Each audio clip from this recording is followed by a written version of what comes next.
Hello there, this is LEGO Dynasty, and today I'm bringing you my review of the LEGO Star Wars Home 1 Starcruiser, a part of the Starship Collection.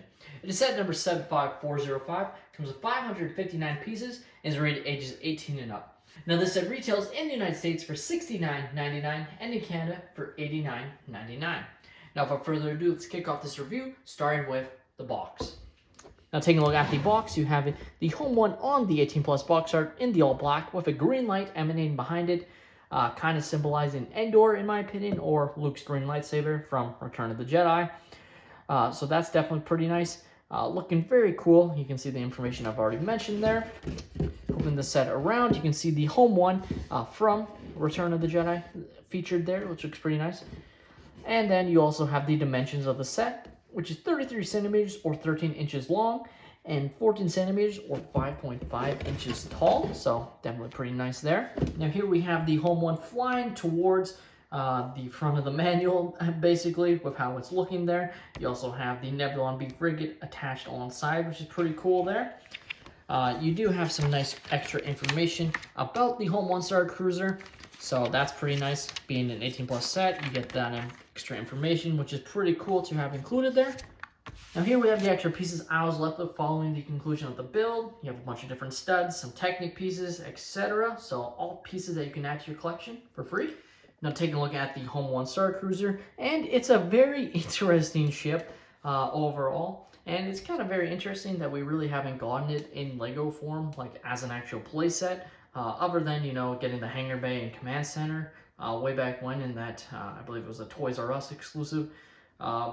Which is a set I actually own. So other than that, we really haven't gotten the Home 1. And really, when you look at its shape here, even in microscale, you can kind of see why. Like, it would be very, very difficult to make this in a larger scale set. Even a UCS set, I feel like would be extremely difficult to do. Though, it does feel like a set that they could eventually try and do. But I guess we'll see there. Now, at the end of the day, it looks really, really awesome, I have to say. It's a different kind of look of a vehicle than what we normally see in Star Wars. You know, it's very battered down with the tan and the red and the different grays to try to show that, you know, it's seen its signs in battle. And you know, it's kind of cool. You know, I believe this was sort of a George Lucas retcon where these are actually meant to be the home of the Mon Calamari that then could take off out of Mon Calamari and become spaceships.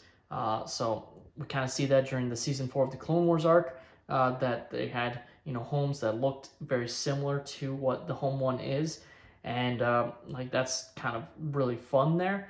The overall design, you know, maybe leaves a little bit to be desired, but it's very accurate to what we see in the actual show or actual film.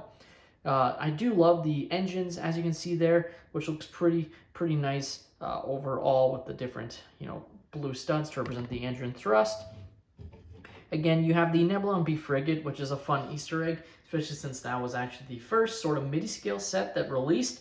Was supposed to be a exclusive convention, but then released online and sold out extremely fast, like way faster than the Bespin Duel set. The Bespin Duel set, especially in Canada, was available for like, I want to say over a week, and I still never got it because I was dumb and for some reason didn't realize it was a convention exclusive and wasn't going to be available at a LEGO store for you to buy at all. Like, I, for some reason, thought it was going to be available, and I don't know, I didn't want to buy it online. It was a weird time. I was just getting back into LEGO, so I missed out on the Nebulon B frigate and the Bespin Duel sets, which, with how expensive those sets are, I'm kind of kicking myself, but nice to have that represented here. It does have an Easter egg that, again, was spoiled in the marketing of the set, which I personally am not a fan of. You know, yeah, it would be spoiled by, you know, ambassadors reviewing the set or other firms, etc. But feels like it's something that they don't need to put into their own marketing materials.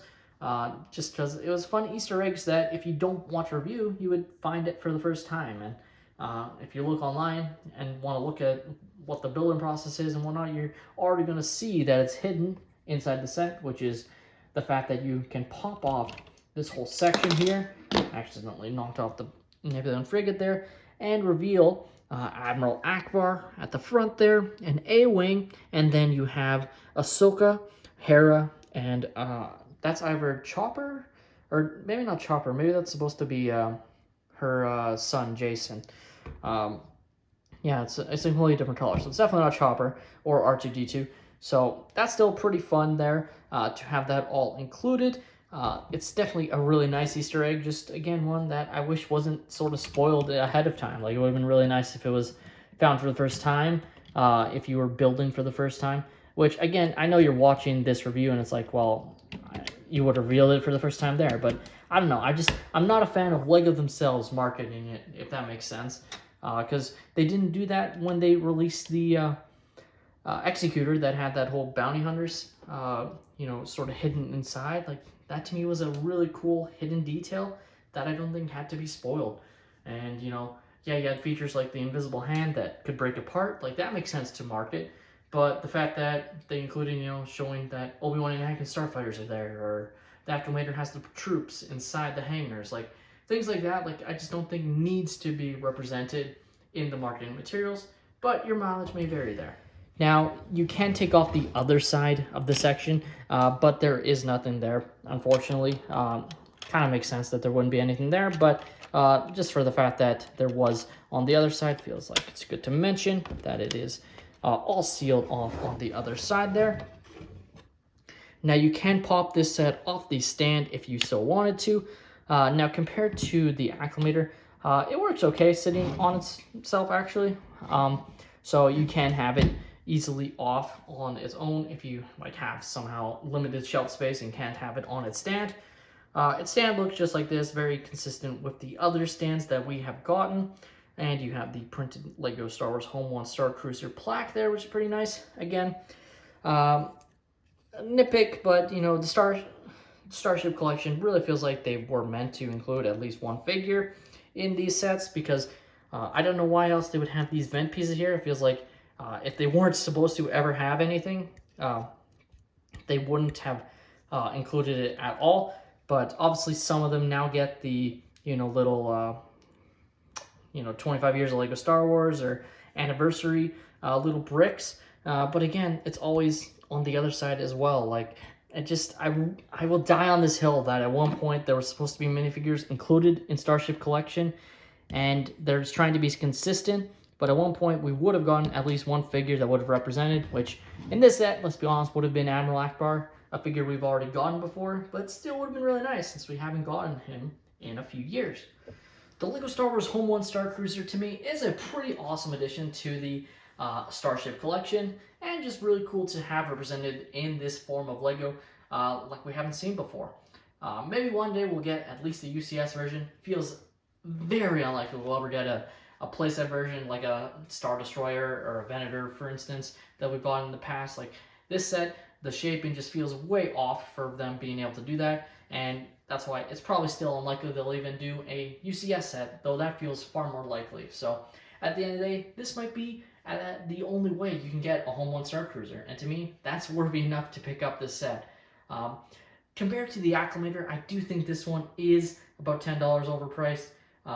It feels a little bit pricey at 70 US, 90 Canadian, especially compared to the Acclimator, which is 50 US and $65 Canadian. So it feels like this set should be about $59.99 US, and then whatever that translates to Canadian. I guess I would say $80, but who knows with the conversion, the way the Canadian dollar is. But you get my gist. Like, I do feel like this one is one you could wait to go on sale compared to the Acclimator that I feel is like worthy to pick up today at its full price. Just feels a little bit pricey, especially because at the end of the day, you might not be the super biggest fan of how the ship looks, even though it is very accurate to how it's supposed to be. Because, let's be honest, it kind of looks a bit derpy at points. But that's what makes me kind of like it, It's a very interesting ship design. With that being said, that's all my opinion. Let me know your thoughts on the LEGO Star Wars Home 1 Starcruiser in the comments down below. Have you guys picked up the set, or are you planning to? Please leave a like and subscribe if you have enjoyed, and have a great day, everyone.